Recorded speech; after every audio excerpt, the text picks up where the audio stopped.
السلام عليكم ورحمة الله وبركاته. soo dhow daawade kuna soo dhawow cashar kale oo cusub. Waxaan ku soo guda jirnay parts of speech-ka.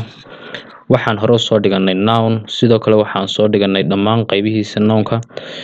Noun waan soo dhamaynay, waxa kale oo soo dhiganay pronoun, magacuyaal.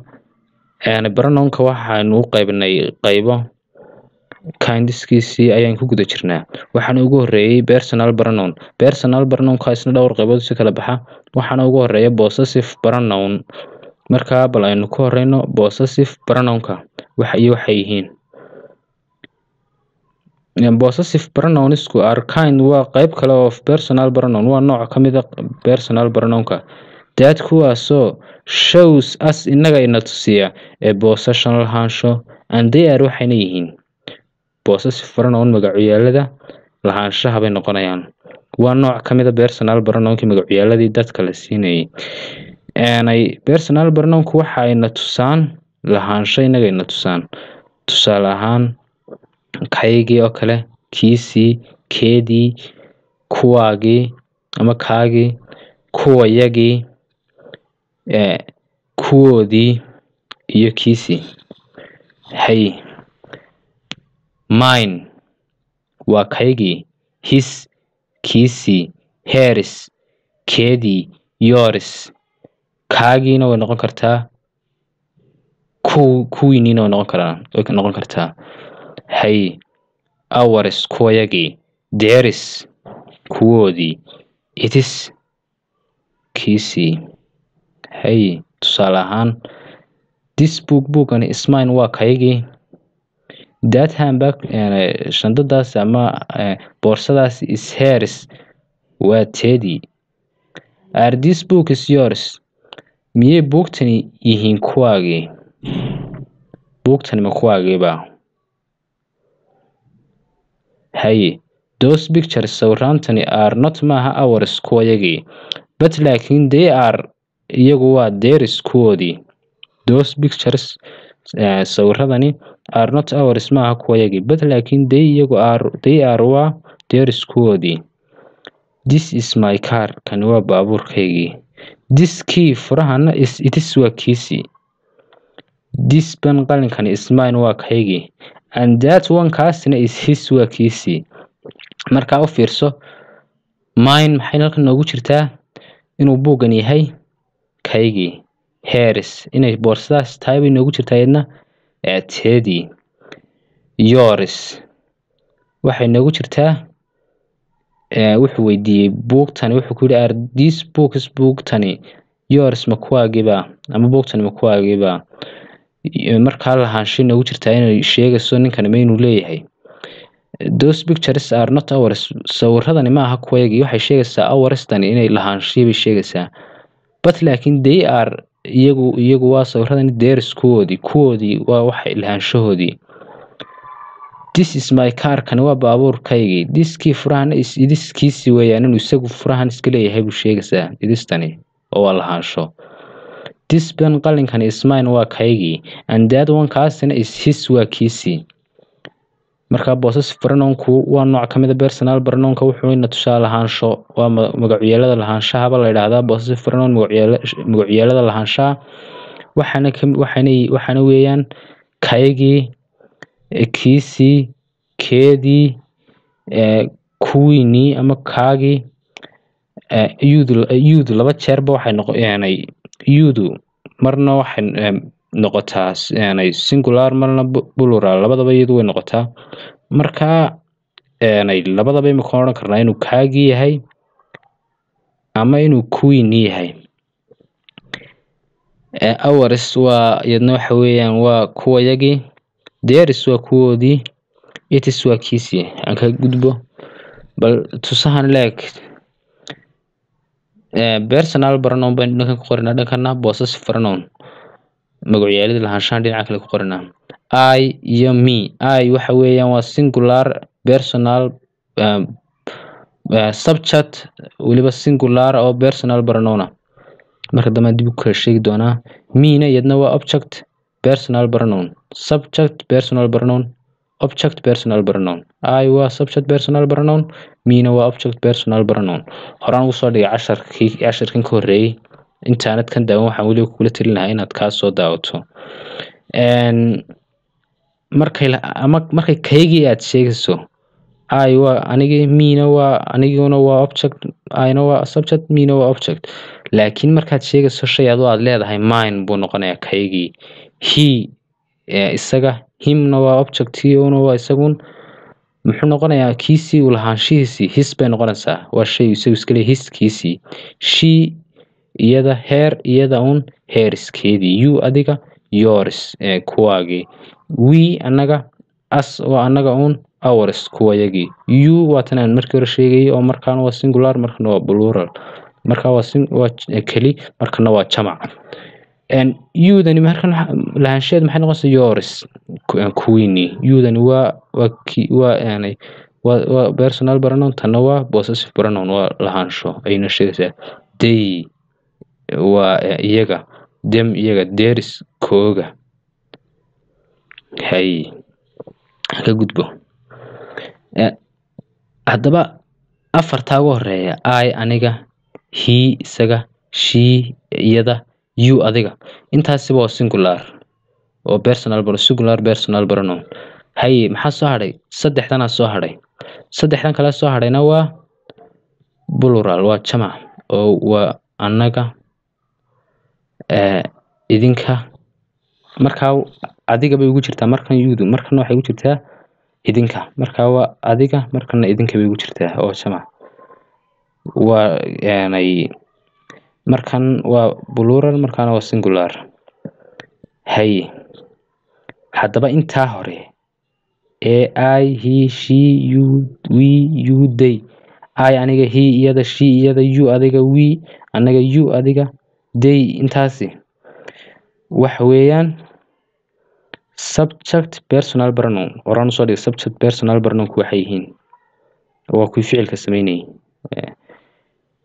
hay me aniga him isaga her iyada you dan iyadu sideeda you bay ahaanaysaa as anaga you sideedu bay ahaanaysaa them iyaga waa object iyaguna oo waxay dhacaan feebka dabadiisa subject kuna wuxuu dhacaa feebka hortii ficilka hortii ayaan ka gudbo isbarbardhigga magacyaalada lahaanshaha iyo sifooyinka lahaanshaha iyo magacyaalada lahaanshaha compare isbarbardhigga possessive pronoun magacyaalada lahaanshaha and possessive adjective iyo sifooyinka lahaanshaha haddaan isbarbardhigno qaybtan waxaan ku qoranaynaa possessive adjective-ka oo iyagu badanaa lagu isticmaal badan yahay oo sifooyinkii lahaanshaha marka maxay noqonaysaa tan horeysa this is my book kani waa buugaygii sifadiisii buu ku sheegaya inuu buugan aad leedahay buu sheegayaa this is my book waa sifadii buuga oo buugan inuu kaagi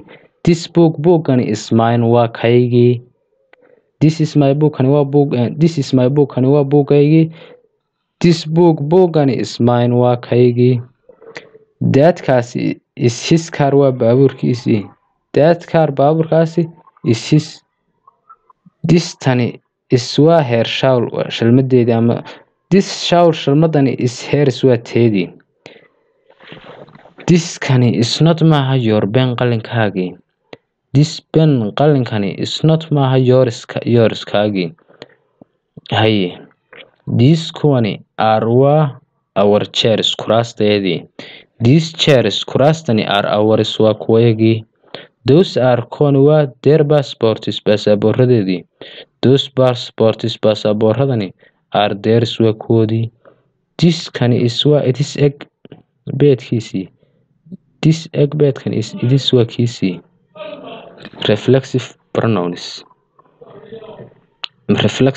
kuna iyaguna waxaan soo dhignay possessive pronoun magacyaaladii lahaanshaha reflexive pronoun imika dhiganana labaduba waa personal pronoun reflexive pronouns kuna are kind of personal pronoun waa qayb kamid ah personal pronounka kelmadaha myself aniga laftayda yourself adiga laftaada himself isaga laftiisa herself iyada lafteeda itself isaga laftiisa ourselves lafahaantayada yourselves idinka lafahaantiin oo maraad jamactiin themselves iyaga lafahantooda aniga lafahaantayda yourself adiga laftaada himself isaga laftiisa herself iyada lafteeda, itself isaga laftiisa, ourselves laf ahaantayada, yourselves idinka laf ahaantiina, themselves iyaga laf ahaantooda.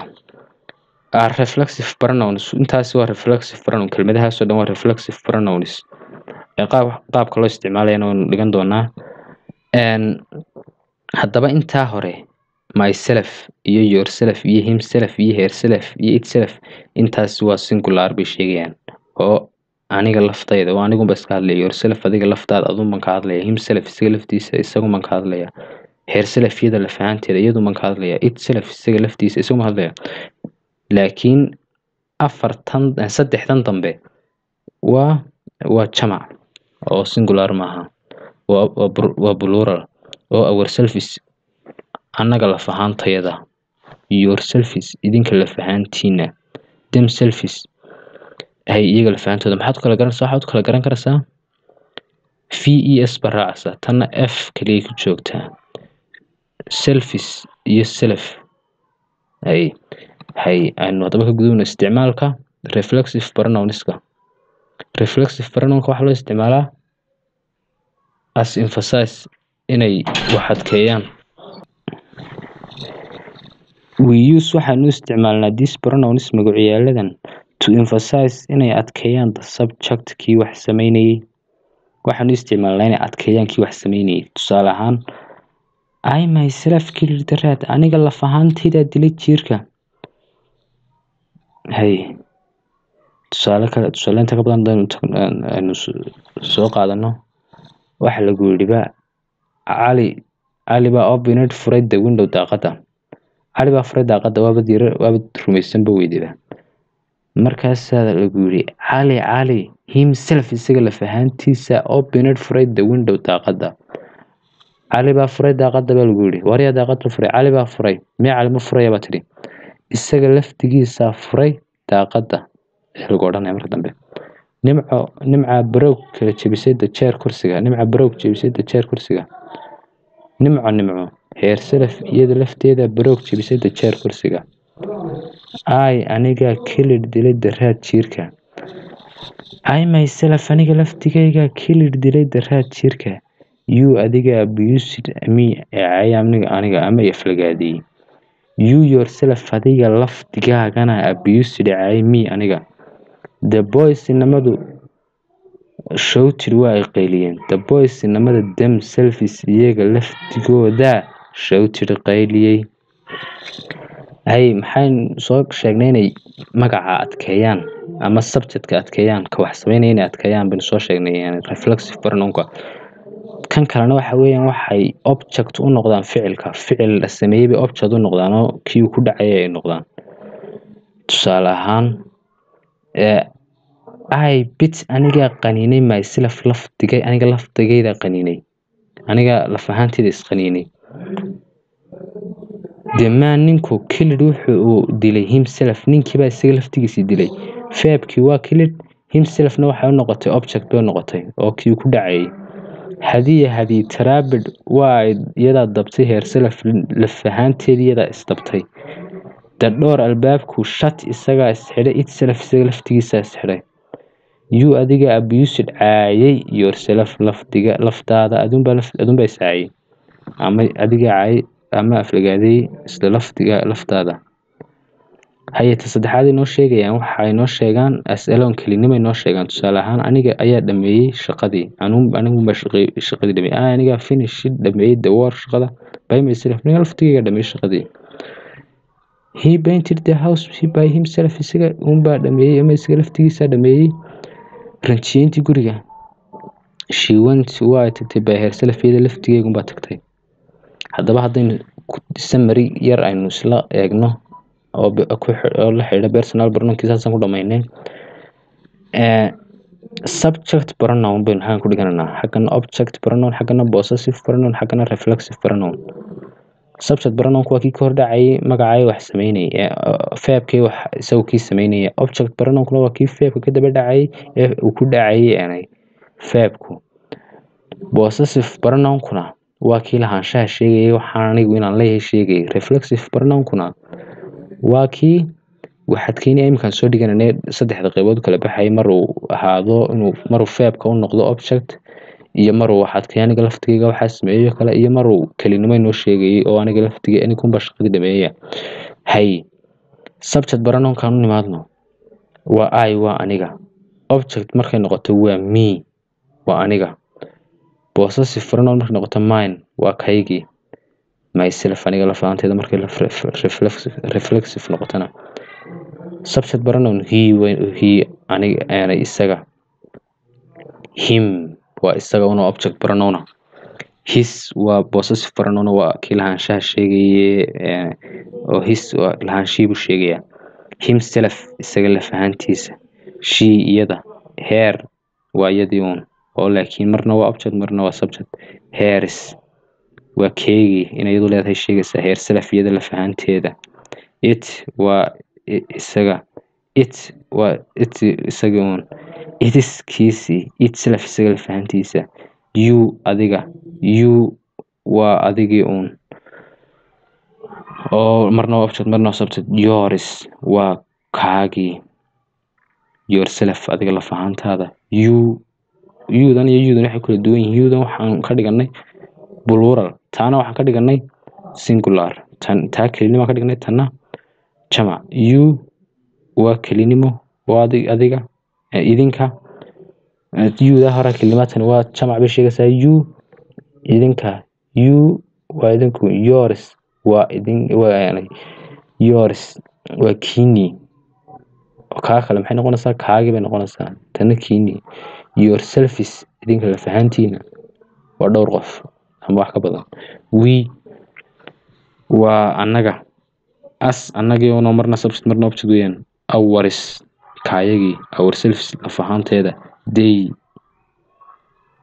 waa iyaga them waa iyaguna marna subject marna object theirs waa possessive oo lahaansho koogi themselves iyaga la fahantoodii maanta casharku halkaa inoogu joogo waan ka sii qaadi doonaa halkan waan sii doonaa khamiis walbana cashar noocan oo kale soo gelin doonaa